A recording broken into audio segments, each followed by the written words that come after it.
또 우리를 기억하시고 축복을 우리에게 주시리로다. 이스라엘 집안에 복을 주시고 아론의 강문에 강복하시리로다. 너희는 받아라 하느님의 축복을, 하늘 땅 만드신 주님의 축복을. 시편 115편 12절과 15절의 축복이 애청자 여러분과 함께 하시기를 빌면서 레위기 9장의 말씀을 봉사하겠습니다.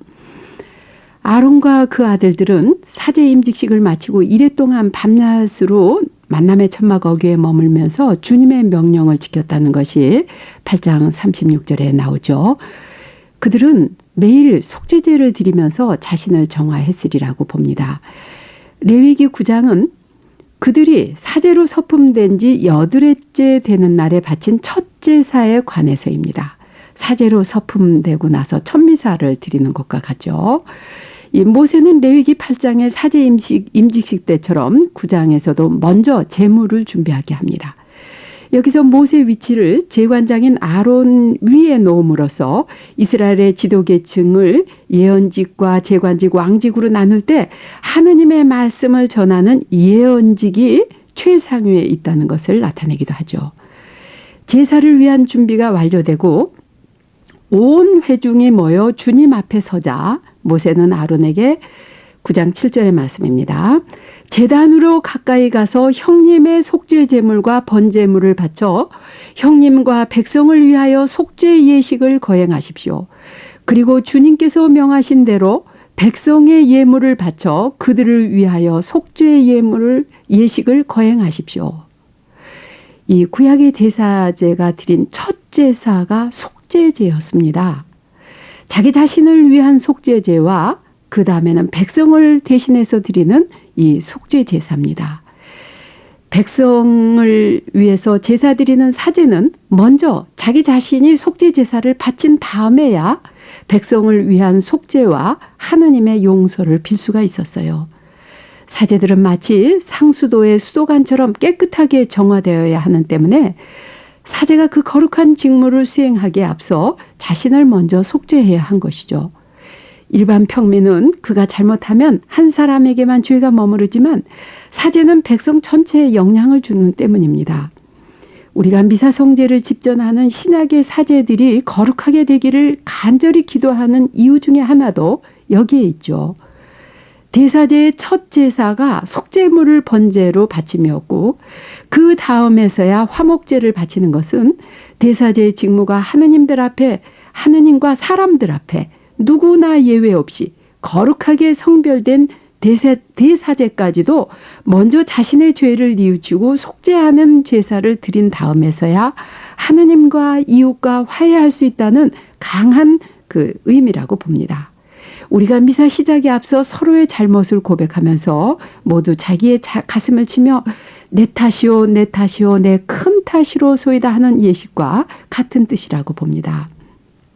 사제로 성별된 아론이 백성을 위한 친교 제물까지 다 바치고 난 다음에 백성을 향해서 한 첫 행위가 축복이라는 것은 얼마나 감동적인지요. 9장 22절에는 아론은 백성에게 손을 들어 그들을 축복하였다. 이렇게 말합니다. 여기서 아론이 축복하기 위해서 손을 드는 자세는 하느님께로 향하는 전형적인 기도의 자세입니다. 아론이 자기 자신의 능력으로 축복하는 게 아니라 하느님께 기도하면서 하느님의 축복을 빌어주는 것이죠. 여기서 사제의 가장 중요한 임무가 백성을 축복하는 것임이 나타납니다. 이것은 미사를 마치고 파견 전에 받는 사제의 축복이 얼마나 중요한지를 일깨워 주는데요. 많은 경우에 보면 바쁘다는 이유로 영성체만 하고 사제 강복을 받지 않고 떠나는 이것은 미사의 큰 부분을 빠뜨리는 것이라는 거 우리가 생각해야 합니다. 아론은 자신과 백성을 위해 속죄 제사와 번제를 바치고 친교 제물까지 다 드립니다. 그 다음에 그는 9장 23절 24절에 만남의 천막에 들어갔다 나와서 백성에게 축복하였다. 그러자 주님의 영광이 온 백성에게 나타났다. 그때 주님 앞에서 불이 나와 제단 위에 번제물과 국기름을 삼켰다. 온 백성은 그것을 보고 환성을 올리며 땅에 엎드렸다.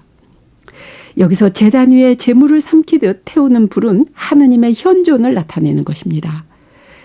이로써 야훼 하느님께 예배드리는 제사의 최종 목적이 주님의 영광에 나타나심이라는 것을 여기서 분명히 말해주고 있어요.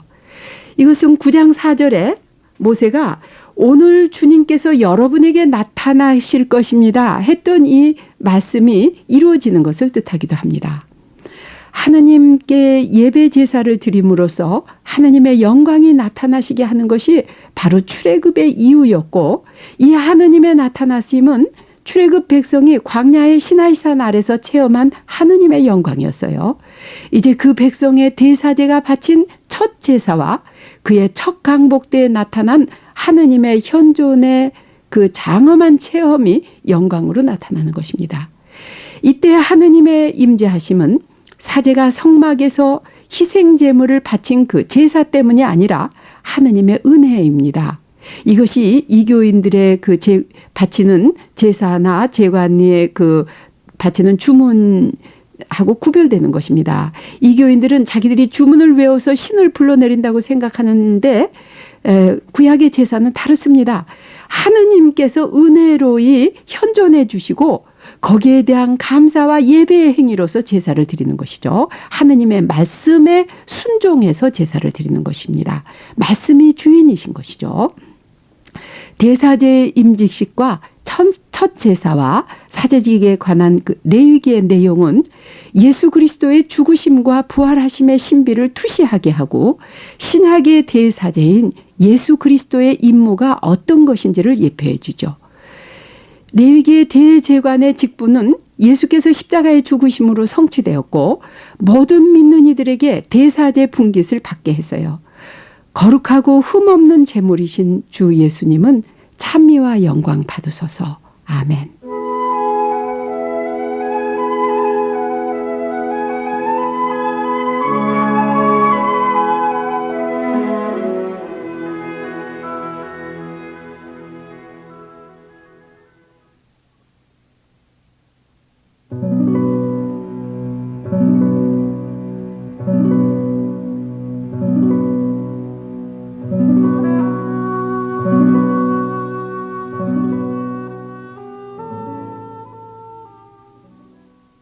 참미 예수님, 제 마음이 쓰라렸을 때 속이 터져 나갔을 때 저는 아둔하여 못 알아들었나이다.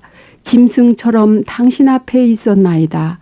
그러나 저는 항상 당신 곁에 있사오리니 당신은 제 손을 붙들어 주시고 저를 이끌어 타이르시고 마침내 당신 영광으로 받아들이시리이다.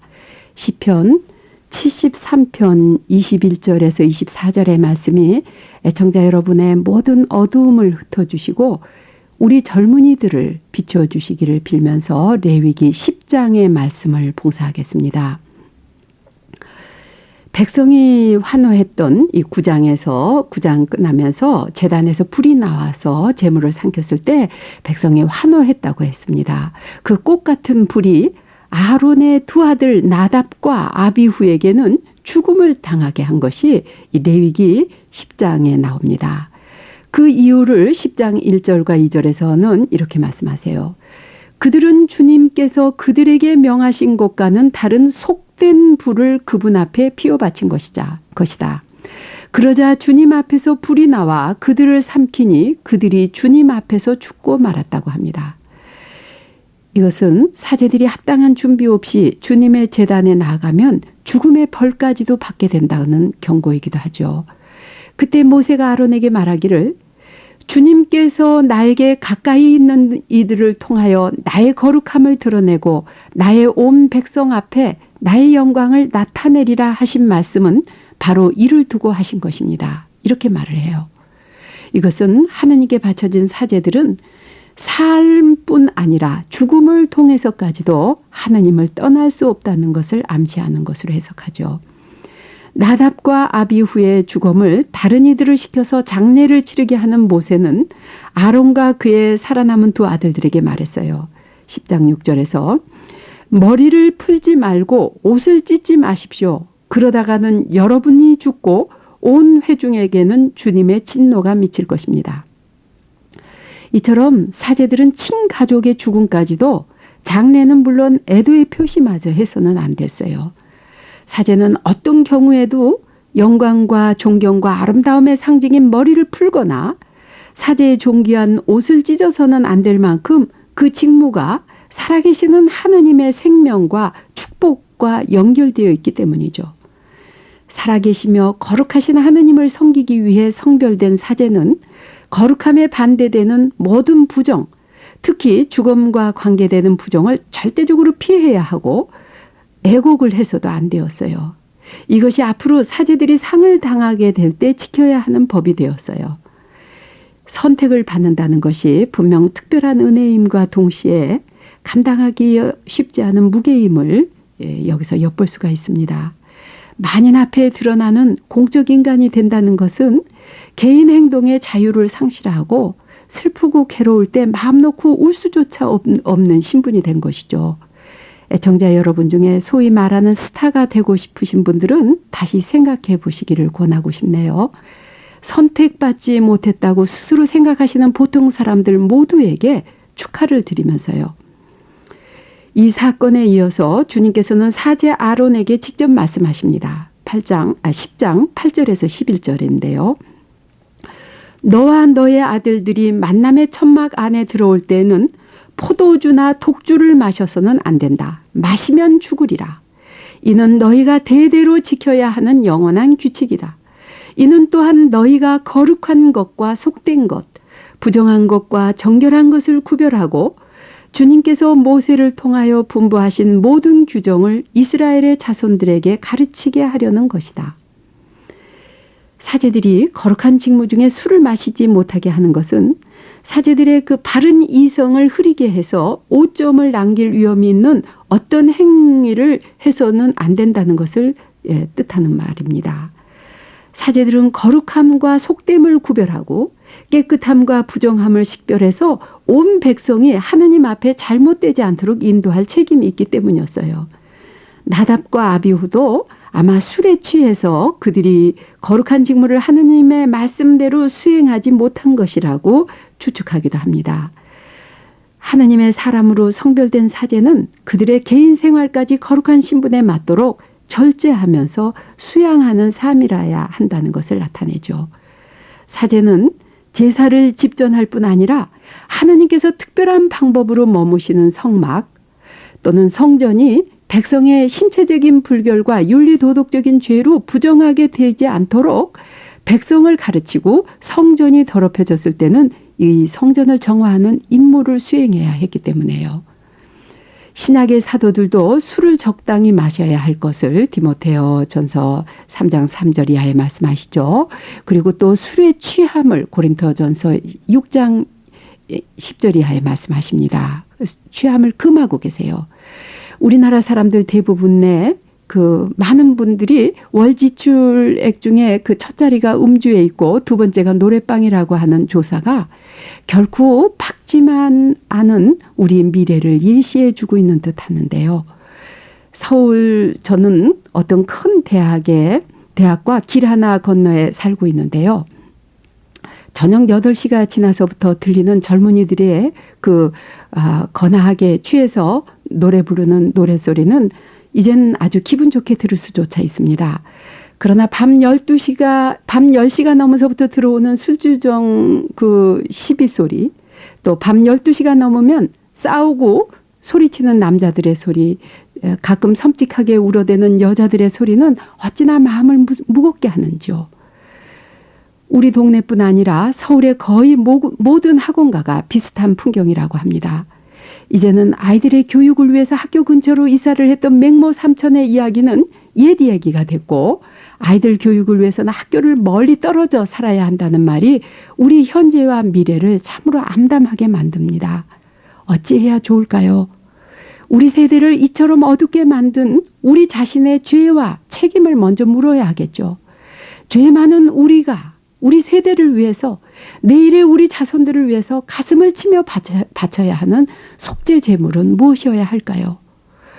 이 음주에 대해서 금하고 있는 레위기의 말씀, 사제들의 거룩한 직분에 대해서 강조하는 말씀은 바로 우리들을 향해서 하시는 말씀입니다.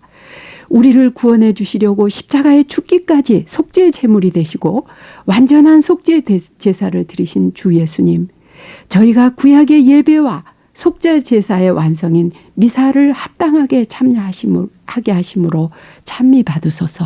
아멘.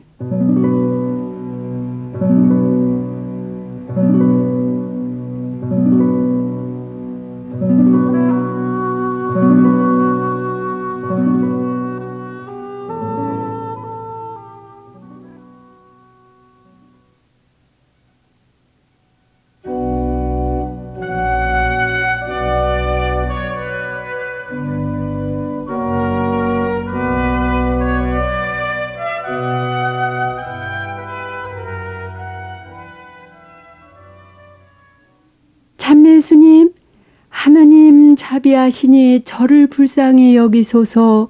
애련함이 크오시니 죄의 죄를 없이 하소서. 제 잘못을 말끔히 씻어주시고 제 허물을 깨끗이 없애주소서. 저는 제 죄를 알고 있사오며 저의 죄 항상 제 앞에 있삼나이다. 히솝의 채로서 제게 뿌려주소서. 저는 곧 깨끗하여 지리이다. 시편 51편의 참회가 애청자 여러분 모두의 모든 그 부정을 씻어주시기를 빕니다. 오늘 봉사할 레위기 11장에서 15장의 내용은 거룩하신 하느님과 계약을 맺은 거룩한 백성이 지켜야 할 정결과 부정에 관한 규정입니다. 먼저 11장은 식용동물의 정결과 부정에 대한 구분이 나오고요. 12장에서는 출산과 관계되는 부정과 정결, 또 3장에서 14장까지는 악성 피부병, 문둥병이라고 일괄하는 이 피부병과 곰팡이로 인한 그 부정과 정화의식에 대해서, 또 15장에는 몸의 생리적인 유출로 인한 부정과 정결의식, 이러한 것으로 구성이 되어 있습니다. 현대인에게 무의미해 보이는 이 정결법은 구약시대 이스라엘 백성의 상황을 바로 알아야지 이해하기가 쉽습니다.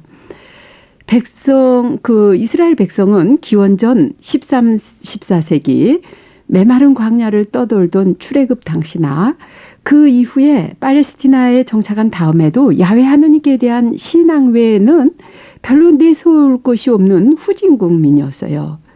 그렇기 때문에 이스라엘 민족이 당시 뛰어난 문명을 과시하는 주변의 선진 강대국들로부터 물밀듯 흘려들어오는 우상의 매력과 유혹에 맞서서 오직 하느님의 말씀으로만 물려받은 야훼 신앙을 지켜나가는 것은 참으로 힘든 일이었죠. 이스라엘 백성은 그들과 계약을 맺으신 하느님이 거룩하시기 때문에 이 계약의 하느님을 예배하기 위해서는 무엇보다도 우상에서부터 벗어나서 정결해야 하는 것이 거룩한 백성으로서의 첫 조건이었습니다. 부정하는 것은 거룩하신 하느님과의 단절을 뜻했기 때문에 이 정결법은 그 백성의 삶을 좌우하는 결정적인 요소가 되었어요. 레위기에 장황하고 까다롭게까지 느껴지는 그 모든 정결법의 핵심은 그들이 거룩하신 하느님을 섬기는 하느님의 거룩한 백성이어야 한다는 것을 레위기 15장 31절의 말씀에서는 다음과 같이 요약을 하고 있어요. 너희는 이스라엘의 자손들에게 그들의 부정을 경고하여 그들 가운데 있는 나의 성막을 부정하게 함으로써 그들이 부정 속에 죽는 일이 없게 하여라.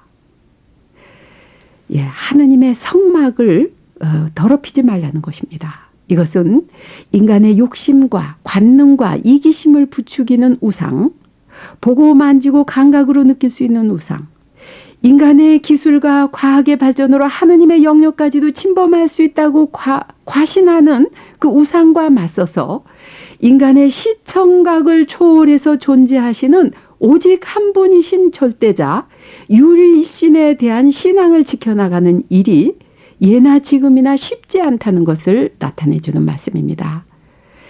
이제 이스라엘 그 백성의 지도자인 사제들은 하느님 백성의 신앙을 위협하는 우상 숭배와 관련되는 것은 무엇이건 부정한 것으로 규정을 합니다. 그 한 예가 이교도의 우상 숭배 제사에서 중요 음식이었던 돼지고기를 부정식품으로 단정한 것이죠. 하느님께서 다 좋게 만드신 동물이나 그 식품이 불결한 것이 아니라 그것과 관련되는 우상 숭배의 위험을 막기 위한 것이라고 봅니다. 마치 흰옷을 입고 더러운 것에 가까이 가면 오물이 즉시 묻어나는 것처럼 악은 그 전염성이 강하기 때문에 아예 악 근처에도 우상 근처에도 가지 못하게 또 그 우상과 연관되는 어떤 환경이든지 다 단절시키려고 하는 의도라고 봅니다.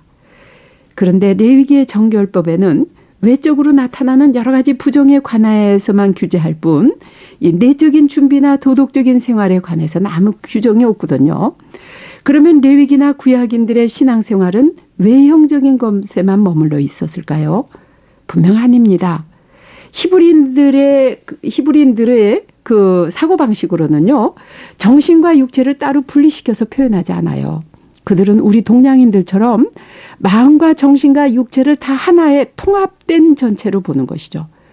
따라서 어떤 사람이 자신의 몸을 정결하게 씻었을 때 그것은 그가 몸을 씻는 것만이 아니라 그의 내적인 마음을 씻음과 준비도 포함하는 것입니다. 신학시대에 와서는 레위기에서 그 많은 부정식품 목록이 다 없어졌습니다.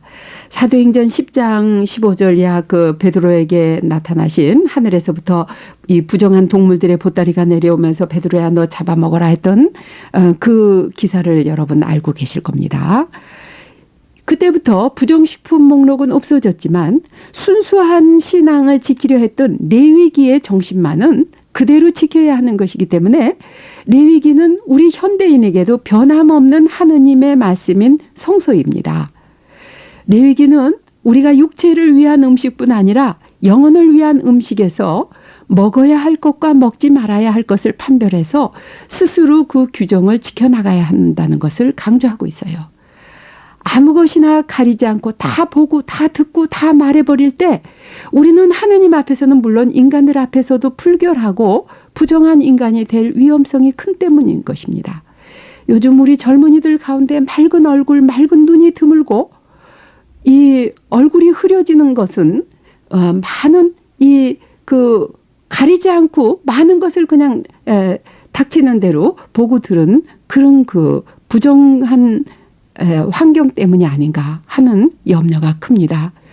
우리 몸은 하느님의 거룩한 성전이라고 하신 신약의 가르침도 성막을 거룩하게 보존하라는 레위기 정결법의 정신이 전수되고 있는 것입니다.